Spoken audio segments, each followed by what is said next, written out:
அனைவருக்கும் வணக்கம். ஒரு முறை ஒரு பெரிய அறிவாளியிடம், தத்துவ மேதையிடம் கேட்டார்கள், அரசியல்வாதி என்பவன் எப்படி இருக்க வேண்டும் அப்படின்னு கேட்டாங்க. அவர் பதில் சொன்னார், வருங்காலத்தை சரியாக கணித்து சொல்பவனாக இருக்க வேண்டும். வருங்காலம்னா இப்படி தான் இருக்கும் அப்படிங்கிறத, அரசியலில் இப்படி இருக்கும், இவர் இந்தந்த பதவிக்கு வருவார் அப்படிங்கிறத கணித்து சொல்லக்கூடியவனாக இருக்க வேண்டும் அப்படின்னு பதில் சொன்னார்.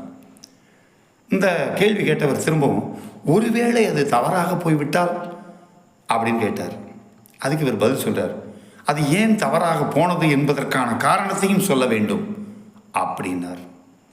இப்பொழுது இருக்கிற அரசியல்வாதிகள் அப்படி இருக்கிறார்களா? மன தூய்மையும் எளிமையும், எளிமைன்னா நம்ம ஐயா நல்ல கண்ணு இருக்கார் இல்லையா, நமக்கு கம்யூனிஸ்ட் கட்சிக்காரங்களை பிடிக்காது, அது வேற விஷயம். ஆனால் அந்த கட்சியிலே நல்ல ஒருவர் இருக்கிறார் என்றால் நல்ல கண்ணு, எளிமையான மனிதர். வீடே 10க்கு 10 தான், சின்ன ரூம் தான், யாருக்கிட்டையும் போய் 5 பைசா கேட்டது கிடையாது. கட்சியே அவருக்காக 1 கோடி ரூபா திரட்டி கொடுத்து, ஐயா இருந்தாங்க, ரொம்ப கஷ்டப்படுறீங்க இருந்தாங்கன்னு சொல்லி கொடுத்தாங்க. இப்படி போனால் எனக்கு எதுக்குப்பா, கட்சிக்கே போடும் திருப்பி கொடுத்துட்டார். அவ்வளோ உயர்ந்த எண்ணம் கொண்டவர். இந்த மாதிரி நல்லவங்க இருக்கிறாங்க. அந்த எளிமையானவரை பற்றி யாரும் யோசிக்கிறதில்ல.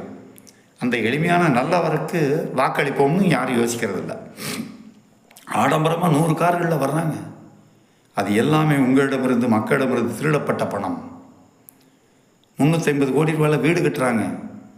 எப்படி இதை சகிச்சுக்கிறோங்கிறது எனக்கு புரியல. இப்படிப்பட்டவர்கள் எப்படி அரசியல்வாதிகளாக இருப்பார்கள்? மக்களோடு மக்களாக கலந்து அவர்களுக்கு என்ன கஷ்டமோ அதை தன்னுடைய கஷ்டமாக தன்னோடு பகிர்ந்து கொண்டு அரசு மூலமாக அதை எப்படி தீர்த்து கொடுப்பது, எப்படி நல்ல முறையில் முடிச்சு கொடுப்பதுன்னு சொல்லக்கூடியவங்க தானே நல்ல அரசியல்வாதிகளாக இருக்க முடியும்.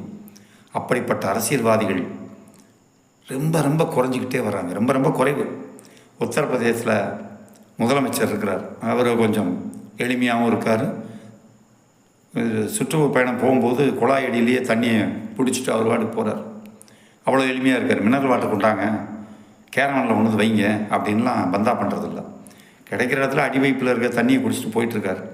இப்படி எளிமை உங்களை உயர்த்தும். மீண்டும் அவர்தான் முதலமைச்சராக வருவார், அந்த எளிமையாக இருக்கக்கூடியவர்.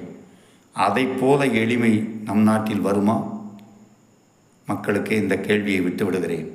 மீண்டும் வரும் என்ற நம்பிக்கையில் அடுத்த நிகழ்ச்சியில் தொடர்கிறேன். சந்திப்போம். வணக்கம்.